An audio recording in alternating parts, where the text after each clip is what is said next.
तरसते थे जिस पल के लिए, वह पल भी आया कुछ पल के लिए।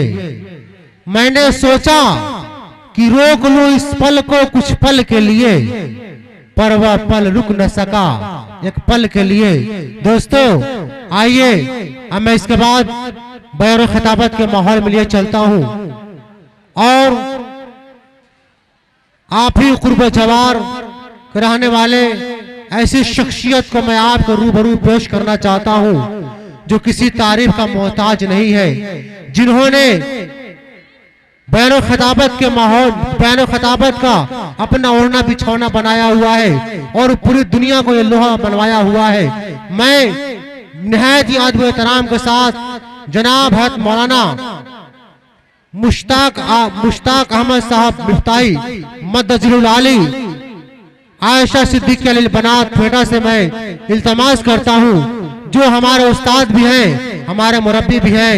मैं निहायत संजीदगी के साथ, निहायत अदब एहतराम के साथ इल्तमास करता हूँ, इस शेष के साथ मदू कर रहा हूँ कि शानशाहे बलागत चले आइए, शानशाहे बलागत चले आइए, ताजदारे फसाहत चले आइए, शानशाहे बलागत चले आइए, ताजदारे फसाहत चले आइए, लेके तैबा के गुलजार गुल की महक मुश्क बारे खिताबत चले आइए। मौसूफ माइक।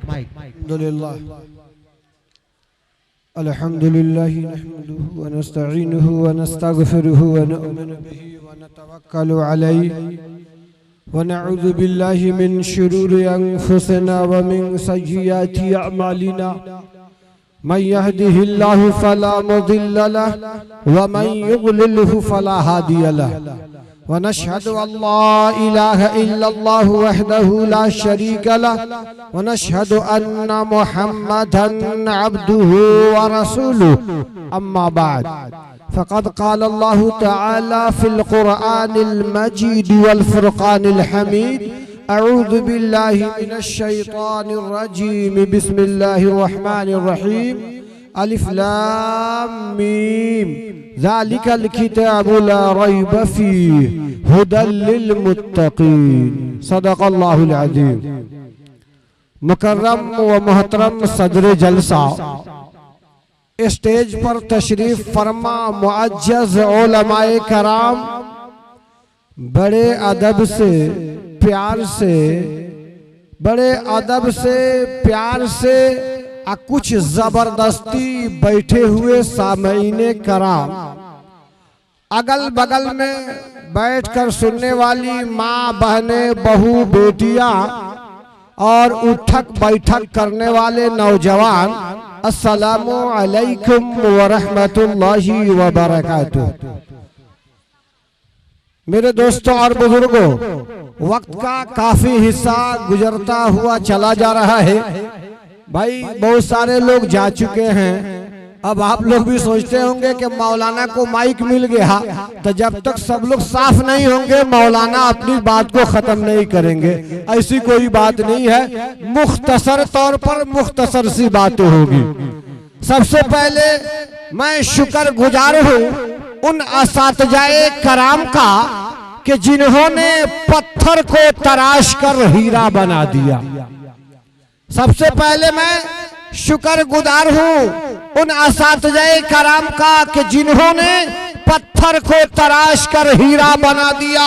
फिर उसके बाद मैं शुक्रगुजार हूँ उनके गार्जियन का कि जिन्होंने दुनिया ही में जन्नत में जाने का टिकट खरीद लिया। क्या कर लिया? कि जिन्होंने दुनिया ही में जन्नत में जाने का टिकट खरीद लिया। फिर आपने थोड़ी देर पहले कितना अच्छा मंजर देखा। क्या देखा? इस बच्चे के सर पर पगड़ी बांधी गई। देखने में तो वो पगड़ी कपड़े की पगड़ी है, लेकिन मैं कहता हूँ ये पगड़ी जो उसके सर पे है बड़ी जिम्मेदारी की पगड़ी है। कल की जो पहली खबर होगी कि पढ़े लिखों की जमात में एक आदमी बढ़ गया। क्या हो गया कि पढ़े लिखों की जमात में एक आदमी बढ़ गया और जाहिलों की जमात में एक आदमी घट गया। और आज की ताजा खबर, शैतान रो रहा होगा, शैतान परेशान होगा, शैतान जो है हैरान होगा कि बड़ी मेहनत से, मुशक्कत से लोगों को मैं रास्ता से भटकाता हूँ, राह रास्त से हटाता हूँ, लेकिन यतीम खाना के जिम्मेदारों ने और यहाँ के असातिज़ा ने एक ही झटका में एक हाफिज़े कुरान को पैदा करके हमारा खटिया खड़ा अब बिछौना गोल कर दिया। शैतान भी परेशान होगा कि मास्टर साहब ने एक ही झटका में एगो हाफिज को पैदा करके हमारा खटिया खड़ा अब बिछौना गोल कर दिया। मेरे दोस्तों और बुजुर्गों, कलमा तय्यबा ला इलाहा इल्लल्लाह मुहम्मदुर रसूलुल्लाह के पढ़ने वालों, जरा मैं हाफिज कुरान का मकाम व मर्तबा बता दूं। और आखिर ये हाफिज हुआ, इसका मकाम क्या होगा, इसके वालिदैन को क्या मिलेगा, और ये मदरसे वाले जो हैं, ये मदरसा वाले जिन्होंने इस बच्चे को पढ़ाया, क्या उनको भी कुछ मिलेगा, या हरनहिया वालों ने कुछ मदद किया, क्या इनको भी कुछ मिलेगा। मैं आपको बताता चलूं मेरे दोस्तों और बुजुर्गों, एक मर्तबा अल्लाह के रसूल जनाब मुहम्मद रसूलुल्लाह सल्लल्लाहु तआला अलैहि वसल्लम सहाबाए कराम के दरमियान बैठे हुए हैं। सहाबाए कराम का मजमा है, अल्लाह के रसूल तशरीफ फरमा है। अब उधर से एक सहाबी दौड़ते हुए चले आ रहे हैं। कौन सहाबी चले आ रहे हैं? ये वो सहाबी हैं जिन्होंने कुरान करीम के पूछे अपना पूरा तन मन धन सब कुछ कुर्बान कर दिया। वो सहाबी दौड़ते हुए आ रहे हैं और आने के बाद आका से पूछते हैं, ए मेरे आका, आप ये बता दीजिए कि जिनके सीने में कुरान महफूज है, जो हाफिज़े कुरान है, यानी हाफिज़े कुरान की शान क्या होगी, उनकी अजमत क्या होगी। कौन पूछ रहे हैं? आने वाले सहाबी आका से पूछ रहे हैं, ए आका आप बता दीजिए कि हाफिज़े कुरान की शान क्या होगी। अल्लाह के नबी ने फरमाया कि सुनो, सबसे पहली बात अल्लाह के नबी ने कहा, ऐ आने वाले सहाबी, आपने हाफिज़े कुरान की शान पूछा, आपने उसकी शान पूछा जिन्होंने अपने सीने में कुरान करीम को महफूज कर लिया। सुनो, कल कयामत का दिन होगा, नफ्सी नफ्सी का आलम होगा, कोई किसी का पुरसाने हाल ना होगा। अरे सूरज सावाने दे पर, सूरज सावाने दे पर होगा। आज ही बैसाख का जेठ के दिन में देख लीजिए, अगर थोड़ी देर के लिए लाइट कट जाती है तो कितनी परेशानी होती है। जब हम कमरे में बैठे रहते हैं, दरवाजा भी खुला रहता है, खिड़की भी खुली रहती है, रोशनदानी भी खुला रहता है, लेकिन हम हाय हाय हो कितना परेशान होते हैं कि लाइट कट गई, क्या बेटर है, कैसे परेशानी आ रही है। लेकिन कल कयामत के दिन सूरज जब सावाने दे पर होगा तो किस कदर गर्मी होगी। उस गर्मी में कल क़यामत के दिन अल्लाह रब्बुल इज्जत सबसे पहले हाफिज़े कुरान के बाप को बुलाएगा। किसको बुलाएगा? हाफिज़े कुरान की माँ को बुलाएगा। किसको बुलाएगा? कहेगा, ऐ हाफिज़े कुरान के बाप, एक तरफ लाइन लगा दो। ऐ हाफिज़े कुरान की माँ, एक तरफ लाइन लगा दो। एक तरफ हाफिज़े कुरान के बाप की लाइन लगी होगी तो दूसरे जानिब हाफिज़े कुरान की माँ की लाइन लगी होगी। और नफ्सी नफ्सी का आलम होगा, सख्त गर्मी होगी, सूरज सावानेदे पे होगा। लेकिन जो ही हाफिज़े कुरान के बाप जब लाइन लगाएगा, उसकी माँ की जब लाइन लगी होगी, उसका मकाम मर्तबा देखो।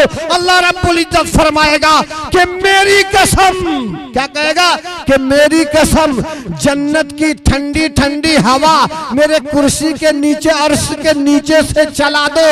जब अर्श के नीचे से जन्नत की हवा, ठंडी हवा चलेगी, चंद ही मिनटों में पूरा मैदान महशर ठंडा हो जाएगा। जब पूरा मैदान महशर ठंडा हो जाएगा ना, तो लोग आपस में बात करेंगे, अरे क्या बात है, चंद मिनट पहले हम लोग गर्मी से परेशान थे, अरे सूरज इतना करीब है, आखिर क्या बात हो गई। ही कौन सा काम हो गया कि पूरा मैदान महशर एयर कंडीशन बन गया, एयर कूलर लग गया। आखिर बात क्या है? तो जवाब मिलेगा, अरे तुझे पता नहीं, मालूम नहीं, अरे हाफिज जी के अब्बा की जो लाइन लगी हुई है, हाफिज की माँ की जो लाइन लगी हुई है, तो इनकी शान की वजह से, इनकी वजह से परवरदिगार आलम पूरा मैदान महशर को ठंडा कर देगा। तो फिर वो सहाबी कहते हैं, अल्लाह के रसूल, हम हाफिज जी के अब्बा की बाप की शान नहीं पूछ रहे हैं, हे अल्लाह के रसूल, हम हाफिज जी के बाप की शान को नहीं पूछ रहे हैं, उनके मकाम और मर्तबा को नहीं पूछ रहे हैं, हम तो पूछ रहे हैं, हे अल्लाह, हाफिज की क्या शान होगी जिन्होंने मदरसा में रहा, सूखी रोटी खाया, उस्ताद का डंडा खाया, अपने घर को छोड़ा, सब कुछ छोड़ा और सूखी रोटी पर अपनी जिंदगी को गुजारा। ए आका, उसके मकाम और मर्तबा क्या होगा? फिर अल्लाह के नबी फरमा रहे हैं, ए मेरे सहाबी सुनो, कल क़यामत के दिन क्या होगा? अल्लाह रब्बुल इज्जत हुफ़ाज़े कराम यानी हाफिज के माँ और बाप के सर पर अल्लाह रब्बुल इज्जत अपने हाथ से ताज पहनाएगा। अरे अल्लाह की वो मुबारक हाथ कैसा होगा अल्लाह ही जानता है। अल्लाह हाफिज कुरान के बाप के सर पर और हाफिज कुरान की माँ के ऊपर सर पर एक ताज पहनाएगा। अगर उस ताज की एक मोती इस दुनिया में गिर जाए तो पूरी दुनिया रोशन हो जाए। उसके सूरज के यानी उसकी रोशनी के सामने, उस ताज की रोशनी के सामने सूरज की रोशनी फीकी पड़ जाएगी। लोग कहेंगे, या अल्लाह, ये कौन लोग हैं? आखिर दुनिया में करते क्या थे? ये कोई शोहदा हैं क्या? ये कोई शहीद हैं क्या? ये कोई आलिम हैं क्या? ये कोई सहाबा में से हैं क्या? तो जवाब मिलेगा, नाना, ये तो सोलहा की जमात नहीं, शोहदा की जमात नहीं, मुत्तकियों की जमात नहीं, वलियों की जमात नहीं। तो फिर सवाल होगा, आखिर ये कौन लोग हैं कि क़यामत के मैदान में इनके सर के ऊपर जो ताज है उसकी रोशनी के सामने पूरी दुनिया की रोशनी फीकी है? जवाब मिलेगा, नहीं मालूम है। अरे ये हाफिज कुरान के बाप है, अरे ये हाफिज कुरान की माँ है, उसके सर के ऊपर अल्लाह ने क्या किया है? ताज पहनाया है, जिसकी रोशनी के सामने पूरी दुनिया की रोशनी फीकी है। फिर सहाबी कहते हैं, अल्लाह के रसूल, फिर बात समझ में नहीं आ रही है, मैं उस बच्चे के बारे में यानी हाफिज कुरान के मुतालिक पूछ रहा हूँ कि उसकी शान क्या होगी? अल्लाह के रसूल ने फरमाया कि सुनो, उसकी शान क्या होगी? अब अल्लाह रब्बुल इज्जत क्या कह रहा? हाफिज कुरान की शान को बता रहा है।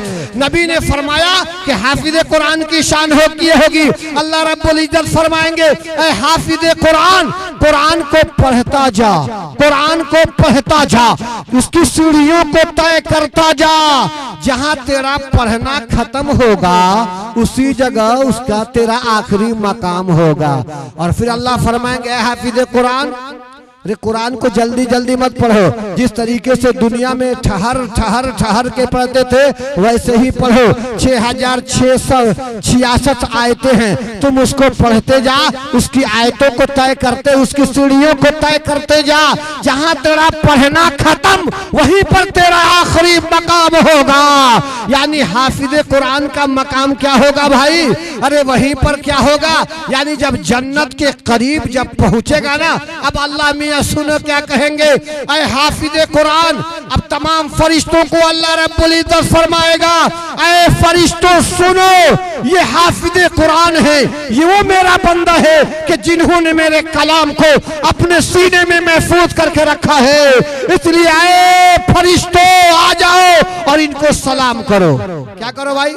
सलाम करो। किसको सलाम करो? हाफिज जी को सलाम करवाएंगे अल्लाह रब्बुल इज्जत। किससे? तमाम फरिश्तों से कहेंगे सलाम करो। आज एगो हाफिज को आप दुनिया में सलाम करने से आर समझते हैं, ये हाफिज जी हैं, ये मौलवी साहब हैं, मौलाना साहब हैं, कैसे सलाम करे? लेकिन सुनिए, मैं बताते चल रहा हूँ, अल्लाह रब्बुल इज्जत क़यामत के दिन जब हुफ़ाज़े कराम जन्नत के अंदर पहुंचेंगे, जन्नत के करीब पहुंचेंगे, जन्नतुल फिरदौस के बगल में अल्लाह खड़ा कर देगा। करने के बाद फरिश्तों को हुक्म देगा, ऐ फरिश्तों तुम क्या करो? इस हुफाज को सलाम करो। अब तमाम फरिश्ते सलाम करेंगे, अस्सलामु अलैकुम। जब फरिश्ते सलाम करेंगे, अब अल्लाह मियाँ कहेंगे कि ऐ हाफिज, अब तू जन्नत में इंटर हो जा, जन्नत में दाखिल हो जा। कौना जन्नत में? जन्नतुल फिरदौस में दाखिल हो जा। जब ये जन्नतुल फिरदौस में इनका दाखिला होगा, अब अल्लाह रब्बुल इज्जत फरिश्तों से फरमाएगा, ऐ फरिश्तों रुक जा, ऐ फरिश्तों ठहर जा, अब सलाम बंद कर दो, अब सलाम रुक से रुक जा। तब सारे हाफिज कहेंगे, या अल्लाह, अरे दुनिया में तो कुछ कम ही लोग सलाम करता था, ये भी जो है जब फरिश्तों के आपने हुक्म दिया सलाम करो, जब ये सलाम कर रहे हैं, या अल्लाह मियां आपने उसको क्यों रोक दिया? कहा कि हाँ हाँ उसको रुकने दो। फिर जो है हुफाज़े कराम कहेंगे, अब कौन लोग सलाम करेगा? अल्लाह रब्बुल इज्जत फरमाएंगे कि सुनो ऐ हुफाज़े कराम, अब तुझको वो सलाम करेगा जिसने तुझको पैदा किया है। कौन सलाम करेगा? अब तुझको जिसने पैदा किया है, यानी परवरदिगार आलम। जब ये हुफाज़े कराम जन्नतुल फिरदौस के अंदर इंटर होंगे, अब अल्लाह रब्बुल इज्जत सलाम करेगा। किसको सलाम करेगा? हुफाज़े कराम को सलाम करेगा। सलाम करते जाए हुफाज़े कराम को जन्नत के अंदर एक किनारे बुलाएगा, इधर आजा, इधर आजा, इधर आजा।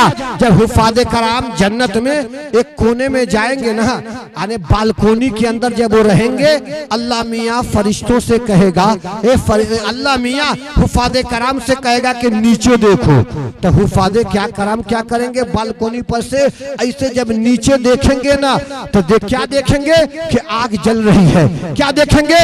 आग भड़क रही है। क्या देखेंगे कि वो जहन्नम की आग है, उसमें लोग जल रहे हैं। हमारे मामू भी जल रहे हैं, हमारे भांजे भी जल रहे हैं, हमारे रिश्तेदार भी जल रहे हैं। अरे हरनैया के यतीमखाना के अगल बगल वाले लोग भी हैं। तो जब हुफाज़े कराम देखेंगे ना, कहेंगे या अल्लाह भैया यहाँ मुझको क्यों खड़ा कर दिया, जल्दी से मुझको किनारे करो। अब अल्लाह कहेंगे कि नहीं, ऐ हुफाज़े कराम एक काम करो, अरे उस जहन्नम में देखो, तुम अगर किसी को पहचान रहे हो ना, तो तुम इशारा करो। तुम्हारे इशारा करने में देरी होगी, मेरे मग़फ़िरत और माफ करने में देरी नहीं होगी। क्या होगा? अल्लाह फरमाएंगे कि मेरे बंदे हुफाज़े कराम तुम पहचानो। वो पहचानेंगे, या अल्लाह ये मेरे मामू हैं, अल्लाह मियां जन्नत में भेज देंगे।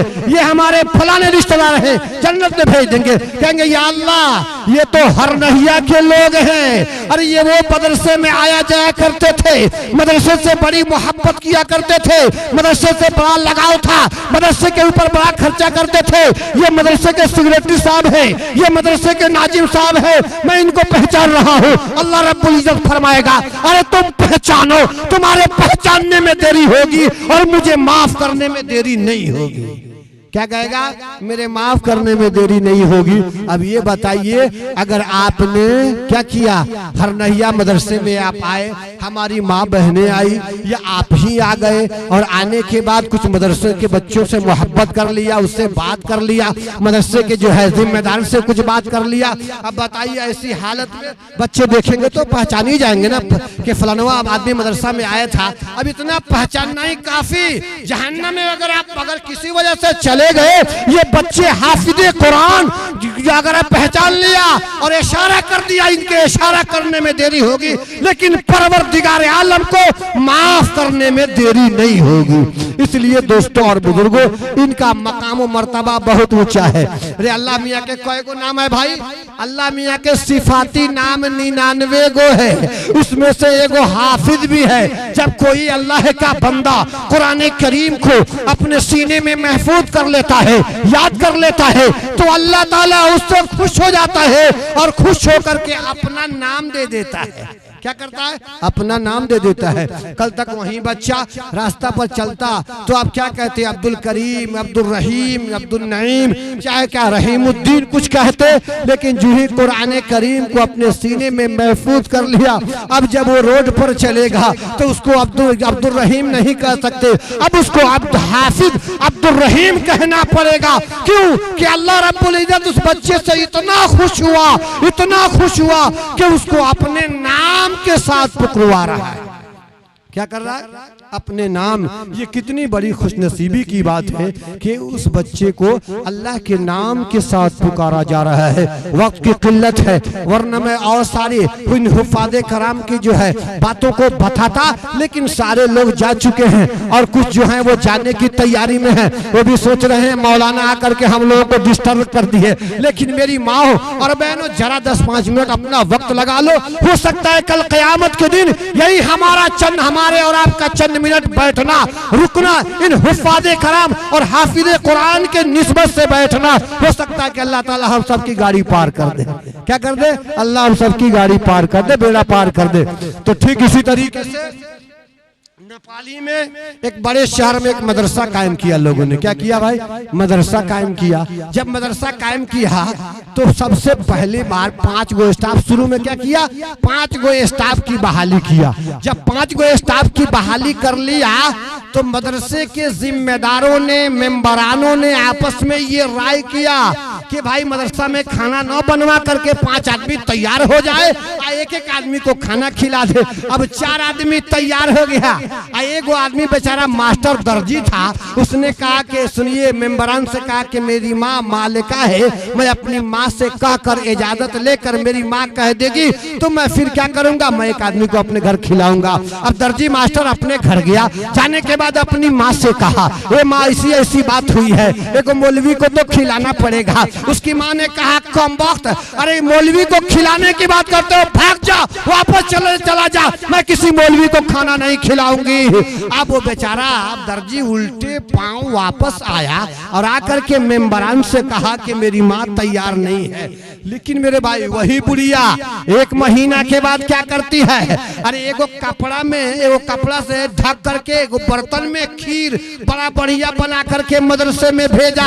अब जो ही मदरसे के असातिज़ा के उस बर्तन पर निगाह पड़ी, कपड़ा को हटाया तो देखा उसमें दूध भी है, किशमिश भी है, छोहरा भी है, गरी भी है, मुनक्का भी है, बड़ी शानदार उस जो है खीर से खुशबू आ रही है। तो कहा कि उस्ताद ने पूछा बच्चे से, अरे किसने भेजा है? तो बच्चा ने कहा, हमारे दादी जान ने भेजा है। तो बच्चे के उस्ताद के कान खड़े हो गए, रे तुम्हारी दादी तो एगो टीचर को खाना नहीं खिलाई, इतना शानदार खीर कैसे बनाकर भेज दी? तो उस बच्चा जो होता है सच्चा होता है, बच्चा झूठ नहीं बोलता। छोटा सा बच्चा था, उसने कहा, उस्ताद मुकर्रम, बात दरअसल ये है कि हमारे गांव में जो है बेतौना से मेहमान आ रहे थे। कहाँ से? अरे बेतौना से मेहमान आ रहे थे। हमारी दादी ने खीर बनाई, बड़ा शानदार खीर बनाई और बना करके ठंडा होने के लिए वो सारा में रख दी। रखने के बाद जो है एगो कुत्ता आके जुठिया दिया। जब कुत्ता जुठिया दिया ना तो हमारी माँ कही है कि बाबू इसको फेंक दो। तो दादी बोली, इतना फेंकोगे? ले जा मौलवी साहब को खिला दो। क्या करो? ले जा मौलवी साहब को खिला दो। अरे हंसते हैं। इन उलमाए कराम को हकीर मत जानो, रे इनको जलील मत समझो। जिस तरीके से कुरान को देखना इबादत है, सवाब मिलेगा।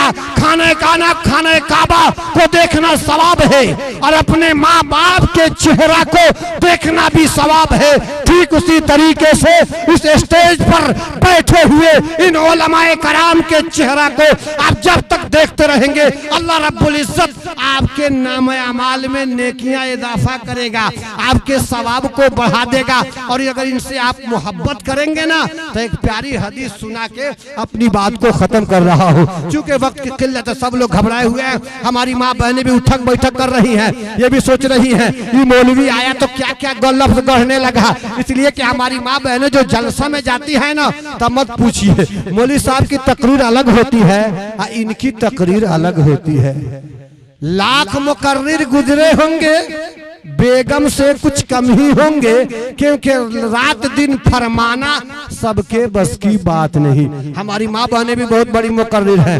अगर ये मौलवी साहब की बात समझ में नहीं आती है ना, तो ये अपनी तकरीर शुरू कर देती है। एक जगह जलसा हो रहा था तो कुछ माँ बहनें सुन रही थी। अब मौलवी साहब जरा गाढ़ी एकदम जो है सख्त अल्फाज उर्दू का इस्तेमाल कर रहे थे। अब उन लोगों को बात समझ में नहीं आ रही थी, तो उन लोगों ने आपस में बात किया कि उनको उधर बोलने दो, अब हम लोग लोग इधर अपनी तकरीर शुरू कर देते हैं। अब 3 गो बहनें थी, एक का नाम रहीमा था, तो दूसरे का नाम सहीमा था, तो तीसरे का नाम क्या है, नईमा था। रहीमा, नईमा, सहीमा। अब तीनों बहनें बैठ करके बात करने लगी। इधर मौलाना साहब तकरीर कर रहे हैं, अब उधर हमारी माँ बहनें तकरीर शुरू कर देती है। अब वो कहती है कि एक काम करो, तू अपनी मर्द की कहानी कहो, हम अपनी मर्द की कहानी बताते हैं। अब तीनों ने शुरू कर दिया। तो जो रहीमा बहिना थी ना, रहीमा बहिना, उसने कहा ए सहीमा बहिना, तो कहा ए रहीमा बहिना बात कहा। तो रहीमा बहिना कहता रही कि हमर शौहर बड़ा VIP ड्राइवर है। कतिया बड़ा बढ़िया ड्राइवर है। तो कहता रही कथी के ड्राइवर हो, तो कहता रही पनिया जहाज चलावेला। अब पनिया जहाज चलावे में इतना माहिर है, इतना माहिर है कि बिल्कुल पनिया जहाज चलावेला ना तो जमीन में सटा के, का के जमीन में सटा के। तो कहती है कर रहीमा बहिना ए सहीमा बहिना ए साफा जमीन में सटा के। तो कहा के नान ए रहीमा बहिना 2 इंची ऊपर उठा के, क्या कहा 2 इंची ऊपर उठा के। तो अब कहती है, अब तो सहीमा कह दी, तो रहीमा बहिना कहती है सुना ना ए सहीमा बहिना हमरो शौहर ड्राइवर है। तो कथी के हो, तो बड़ा VIP ड्राइवर है, बड़ा शानदार चलावेला। कथी, तो हवाई जहाज। कथी, हवाई जहाज। तो क्या चलावेला, तो कहा के बिल्कुल आसमान में सटा के, कहा आसमान में सटा के। तो कहती है ए बहिना सफा आसमान में सटा के। तो कहा के नानू 2 इंची नीचे घटा के। अब बच गई बेचारी रहीमा, बच गई रहीमा बहिना। तो कहती है ए रहीमा बहिना, कहता हाँ ए सहीमा बहिना हमरो शौहर बड़ा VIP खाना खाला। तो केंगा खाला हो, तो मत कहा बड़ा VIP खाना खाला। तो केंगा खाना खाला, तो बिल्कुल नाक में सटा के, क्या कहता रही बिल्कुल नाक में सटा के। तो कहा सपा नकवा में सटा के। तो कहा के नानू 2 इंची नीचे घटा के। कहाँ 2 इंच नीचे घटा के। अब हमारी माँ बहनें हैं इधर, हमारी तकरीर हो रही है, कहीं उनकी भी तकरीर उधर न शुरू हो जाए। हमारी माँ और बहनें सुनो, एक बड़ी प्यारी हदीस सुना रहा हूँ। कौन, हजरत मुआद इब्ने जबल रजी अल्लाह ताला अन्हु है। अरे उलमाए कराम से मोहब्बत करने का देखो फायदा क्या होता है। हजरत मुआद इब्ने जबल, अल्लाह के रसूल सल्लल्लाहु ताला अलैहि वसल्लम ने हजरत मुआद को क्या किया, यमन का गवर्नर बना करके भेजा, यमन का हाकिम बना दिया। कहा कि यमन चले जाओ।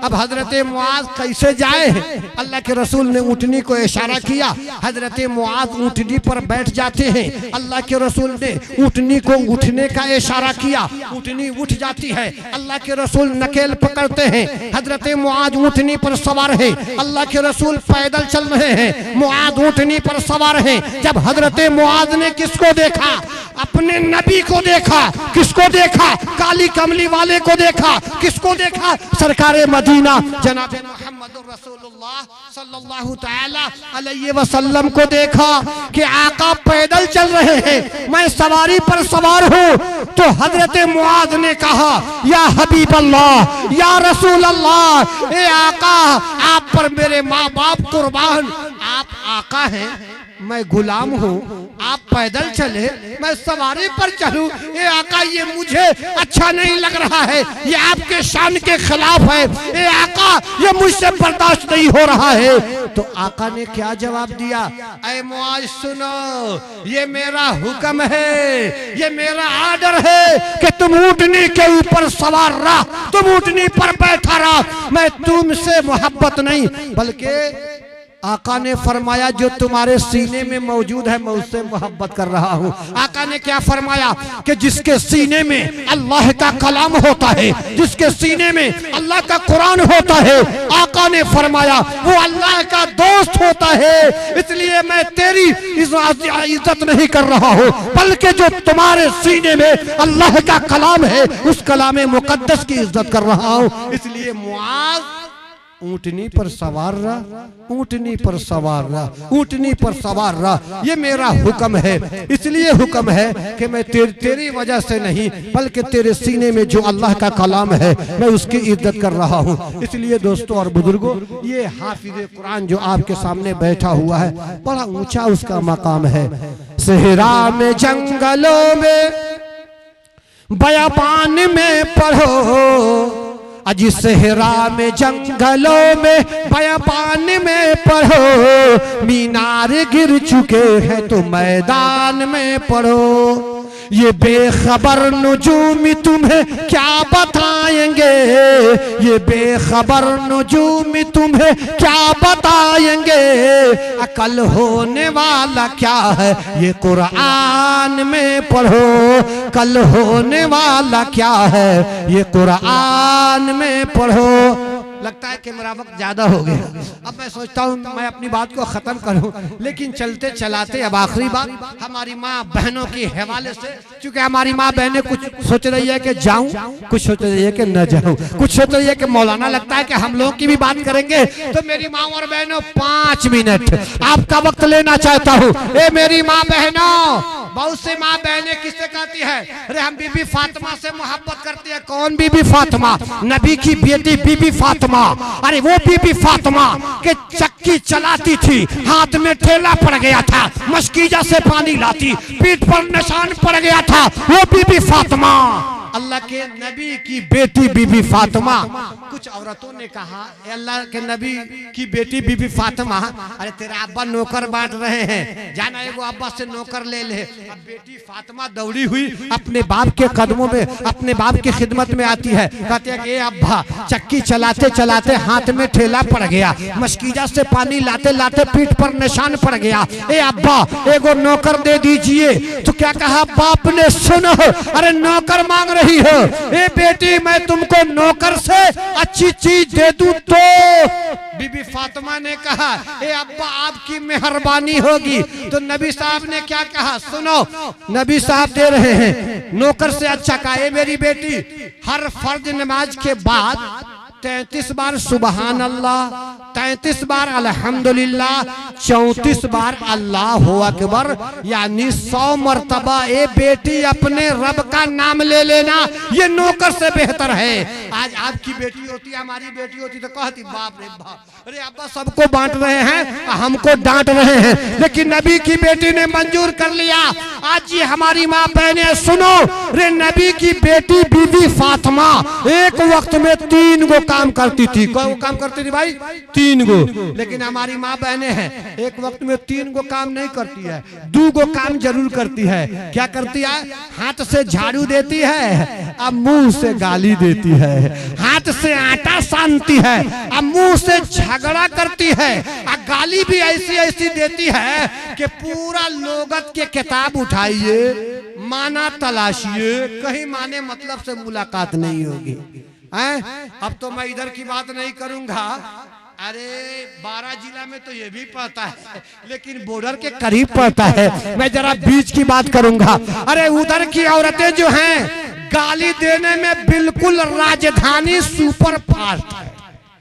हरनैया की बात नहीं कर रहा हूँ, अपने इलाके की बात कर रहा हूँ। मैं भी 12 जिला का हूँ, फेटा गांव पालिका का हूँ, अब उसके अलावा किस वार्ड का हूँ कुछ लोग जान गए होंगे, और नहीं तो कुछ लोग नहीं जानते होंगे, तो उसी में जो है मत करके रस निकालेंगे। हाँ, तो उधर की औरतें जो हैं गाली देने में बिल्कुल राजधानी सुपर फास्ट है, उसका तो स्टॉपेज है, लेकिन हमारी माँ बहनों का नॉन स्टॉपेज, ये कहीं रुकने वाली नहीं है। चाहे सदर जलसा, चाहे मदरसे का मेंबरान, सदर, सेक्रेटरी, और क्या है जो हमारे मदरसे का जिम्मेदार कौनो साहब चले आए, ये मानने को तैयार नहीं है।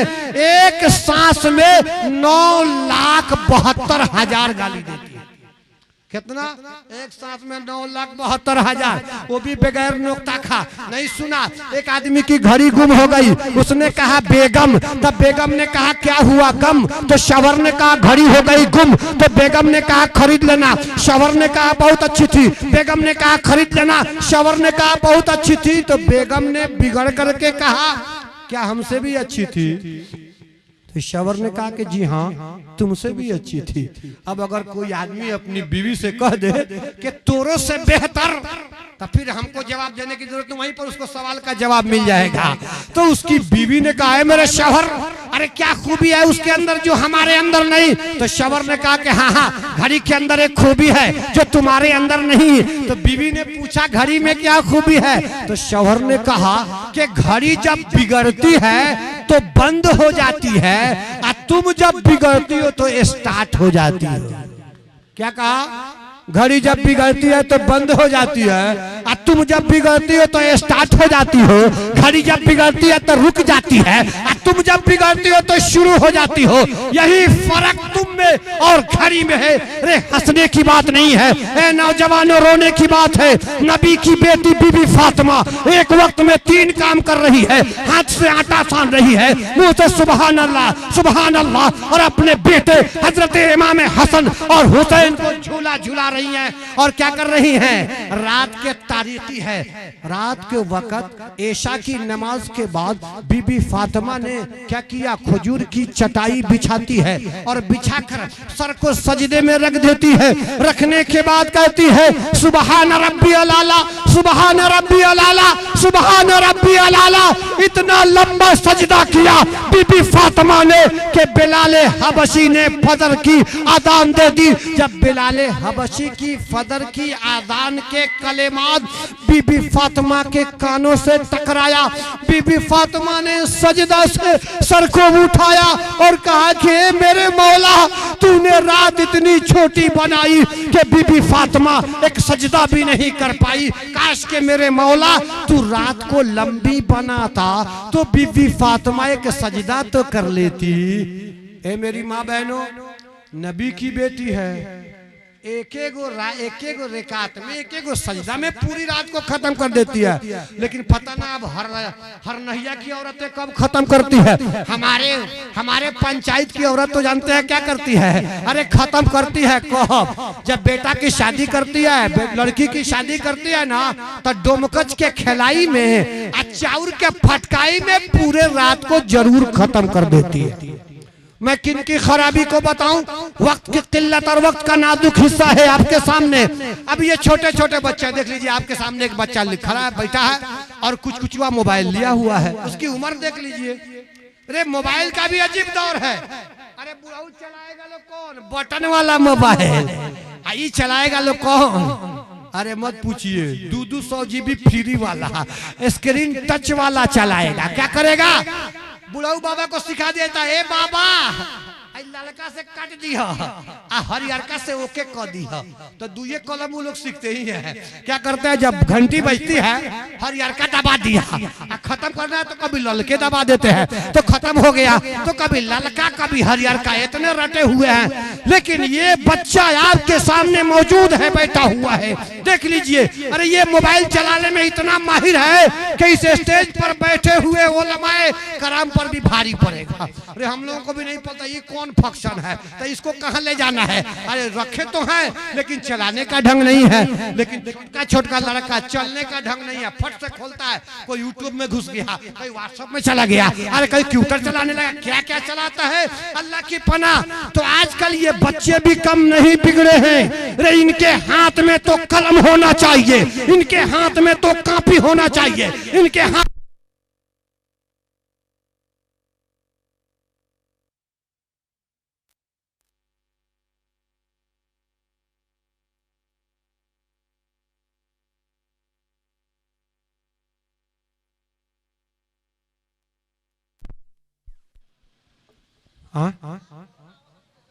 अच्छा चलाए, ठीक है मैं चला रहा हूँ। तो मेरी माओ और बहनों, क्या है, ये बच्चे भी कम नहीं बिगड़े हैं, बहुत बिगड़े हैं। इनके हाथ में कलम किताब होना चाहिए, लेकिन ये करते क्या है? मोबाइल को खोला, अरे हाथ से मारा, टच किया, अब आ गया कौन? यूट्यूब में आ गया आमिर खान, आ गया सलमान खन्ना, आ गया विनोद खन्ना, आ गया अमिताभ बच्चन।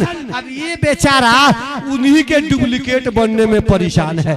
कोई चाहता है सुपरस्टार अमिताभ बच्चन बन जाए, तो कोई चाहता है विनोद खन्ना बन जाए, तो कोई चाहे अमिताभ बच्चन कौन खाना कौन खाना कौन खान, ये सब खान बनना तैयार हो जाते के लिए तैयारी करते हैं कि हम सुपरस्टार बन जाए। पहले के लोगों को आपने देखा देखा होगा कि बाल कैसा रखते थे, और आजकल का भी दौर में देख लीजिए बाल रखने का स्टाइल क्या है। अजीब तरीके का लड़का बाल रखता है लोग। एक तो कुछ दिन पहले एक बाल रखने का स्टाइल क्या था कि लंबा लंबा लड़का बाल रख लेता था। अब मोस्ट मत पूछिए, सफा चट, दाढ़ी माशाअल्लाह एकदम जो है सफा चट, कान में कनबल्ला, हाथ में पहुंची, जब पहन करके हरनहिया रोड पर चलता है ना, सर में क्लिप लगा के, तो पीछे से पते नहीं चलता कि जमील जा रहा है कि जमीला जा रही है, अरे लड़का जा रहा है कि लड़की जा रही है, मर्द जा रहा है कि औरत जा रही है। अब वो भी स्टाइल खत्म। एक मरतबा मैं पारसा जिला में तकरीर कर रहा था, स्टेज पर मेरी तकरीर हो रही थी, जब तक स्टेज पर एगो लड़का चढ़ा, जब चढ़ा ना तो देख करके मैं अपनी तकरीर ये भूल गया। क्यों? इसलिए उसका अजीब स्टाइल था। क्या स्टाइल था? बाल, अरे बाल रखने का अजीब स्टाइल था। रखा था 1 मंजिला, 2 मंजिला, 3 मंजिल, 3 मंजिल का बाल रखा हुआ था। और जो बाकी बच गया था ना, जिसका नाम है मुर्गा कटिन, अब बाकी बच गया था तो ललका से, हरिहरका से, करियाका से रंग लिया था, लग रहा था मोइनी का खोता। ये भी बाल रखने का क्या स्टाइल है? ए नौजवानों, हंसने की बात नहीं, अब मेरी आखिरी बात हो रही है। अरे अब ये नौजवान करते क्या है, ये तो बाल रख लिया, अब पैंट पहनने का भी अंदाज देखिए। अरे देख लिया अमिताभ बच्चन का पैंट ढीला, इनका भी ढीला, इतना ढीला कि रोड पर झाड़ू देने की जरूरत नहीं है। 2-4 मरतबा आ जाए तो रोड साफ हो जाएगा, उसी पर बस नहीं। फिर अगर देख लिया अरे आमिर खान का पैंट टाइट, तो इनका भी टाइट, इतना टाइट कि बैठकर पेशाब करना मुहाल हो जाता है, तो खड़े खड़े वाटर पंप चालू कर देते हैं। हमको तो डर लगता है कहीं ऐसा ना हो कि हीरो का पैंट कहीं खुल ना जाए, तो इनका भी ना खुल जाए। अरे खुलने की क्या बात है, एक वही पैंट चला हुआ है जींस का पैंट, जींस का, अरे जींस का पैंट पहनने का नौजवानों का बड़ा शौक है, लेकिन पहन करके जब जुमा की नमाज पढ़ने जाते हैं ना, तो अपनी नमाज तो खराब होती ही है, अगल बगल वालों की भी नमाज खराब हो जाती है। कैसे? जींस की नमाज, जींस के पैंट पहनकर जब नमाज पढ़ते हैं और अल्लाह अकबर कहकर नियत बांधते हैं, अब बांधने के बाद जब इमाम साहब रुकू में जाते हैं, ये भी बेचारा धड़ाम से जब रुकू में जाता है ना, तो इनकी आधी दुकान खुल जाती है। क्या होती है? आधी दुकान खुल जाती है। उनकी नमाज तो गई, अब पीछे वालों की भी खत्म, उसके भी खतरा से खाली नहीं है। ए नौजवानों, हंसने की बात नहीं है। रे अगर नकल करना है, अमिताभ बच्चन की नकल करना मत करो, राजेश खन्ना की नकल मत करो, विनोद खन्ना की नकल मत करो, बल्कि अगर नकल ही करना है तो बुजुर्गाने दीन की नकल करो, औलिया कराम की नकल करो। इस स्टेज पर बैठे हुए इन उलमाए कराम की नकल करो। अगर आपने इन उलमाए कराम की नकल कर लिया तो आपकी दुनिया भी संवर जाएगी और आखिरत भी संवर जाएगी। अब एक नौजवान था, उसकी बात बता के अपनी बात को खत्म कर रहा हूँ। एक नौजवान था बेचारा, वो ससुराल गया। कहाँ गया भाई? ससुराल। अब पहली बार ससुराल गया था। सब लोग, हम लोग भी ससुराल गए, आप लोग भी गए होंगे। अरे पहली बार जब आदमी जाता है तो बड़ी इज्जत होती है, अरे बड़ा अदब और एहतराम से लोग, अरे क्या क्या खाना, मटर, चिकन, मुरादाबादी बिरयानी, क्या क्या जो है सामने आता है। एक नौजवान पहली बार जब ससुराल गया ना, तो बड़ी ससुराल वालों ने कदर किया, बड़ा वीआईपी खाना लाकर सामने रखा। अभी भी बेचारा कोई दिन का टुटाया हुआ था, खूब दबा के खा लिया। जब खूब दबा के बल्ला पर ले खा लिया तो उसका पेट हो गया खराब। जब पेट खराब हो गया तो सोचा अब क्या करूं। जब तक कहीं से इसका साला आया, कहा भैया क्या बात है, अरे आपका वो जो है चेहरा उड़ा हुआ लग रहा है, तबीयत खराब है क्या? तो उस नौजवान ने सोचा पहली बार ससुराल आया हूँ, अगर मैं कह दूंगा पेट खराब हो गया तो पूरा गांव के लोग कल जान जाएंगे और चौक चौराहे पर मेरा मजाक उड़ाएंगे। तो उसने कहा कि ना कोई बात नहीं है, ऐसे ही चेहरा उड़ा हुआ है। जब तक इनके ससुर साहब भी आ गए, आए तो उन्होंने भी पूछा बाबू क्या बात है, चेहरा उड़ा हुआ लग रहा है, तबीयत खराब है क्या? कहा कि ना। फिर दिल में बात आई, कह दूंगा बड़ी बेइज्जती होगी। कहा कि तबीयत ठीक है। फिर उसके बाद जो है अब क्या किया, नौजवान के साला और इनके ससुर दोनों ने पकड़ा, पकड़ कर हरनहिया चौक पर ले गए और वहाँ पर डॉक्टर साहब के पास पहुँचाया। ये डॉक्टर साहब हमारे दामाद हैं, उन्होंने कहा मैं हमारे बहनोई हैं, अरे आए हैं, चेहरा उड़ा हुआ लग रहा है, कोई दवा दे दीजिए। डॉक्टर साहब ने पूछा ये बाबू बात क्या है? तो फिर वहाँ पर नौजवान सोचता है अगर बता दूंगा कि पेट खराब है बड़ी बेइज्जती होगी, तो नौजवान ने कहा कि ना डॉक्टर साहब कुछ नहीं हुआ है। तो डॉक्टर ने कहा जब तक तुम अपनी सही बात बताओगे नहीं, बीमारी बताओगे नहीं, तेरा इलाज भी सही नहीं होगा, इसलिए बीमारी बतानी होगी। अब नौजवान ने सोचा अब तो बताना ही पड़ेगा। तो नौजवान ने कहा हे डॉक्टर साहब सुन लीजिए, मैं फुल टॉक टाइम रिचार्ज कराया हूँ। क्या कहा? फुल टॉक टाइम रिचार्ज कराया हूँ, लेकिन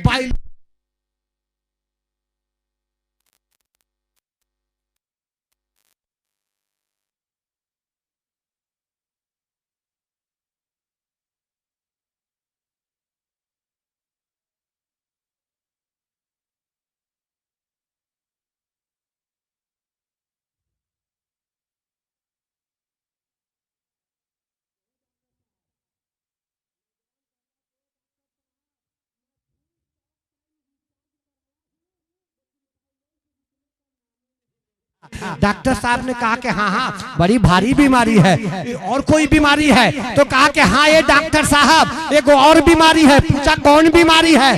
कहा कि हर 5-10 मिनट में तरह तरह के रिंग टोन बज रहे हैं। क्या कहा? हे डॉक्टर साहब फुल टॉक टाइम रिचार्ज कराया हूँ, बैलेंस रुकने का नामे नहीं लेता, हर 5-10 मिनट में तरह तरह के रिंग टोन बज रहे हैं। तो डॉक्टर साहब ने कहा ए बाबू अरे कोई और बीमारी है? तो कहा कि हाँ हाँ हे डॉक्टर साहब एगो और बीमारी है। पूछा कौन बीमारी है? कहा कि बिल्कुल आउट गोइंग कॉल जो है ना बिल्कुल फ्री हो चुका है। क्या कहा? आउट गोइंग कॉल बिल्कुल फ्री हो चुका है। तो डॉक्टर साहब भी झोला छाप नहीं थे, क्या थे? अरे पढ़े लिखे डॉक्टर थे। कहा कि बाबू करीब आ जा, और बाबू उस नौजवान को करीब बुलाए, अब बुला करके 2 टैबलेट दिया। कहा कि बाबू एगो टैबलेट अभी खा लो, आ एगो सोने से पहले खा लेना, सुबह होते होते तुम्हारा सिम कार्ड ब्लॉक हो जाएगा। क्या हो जाएगा?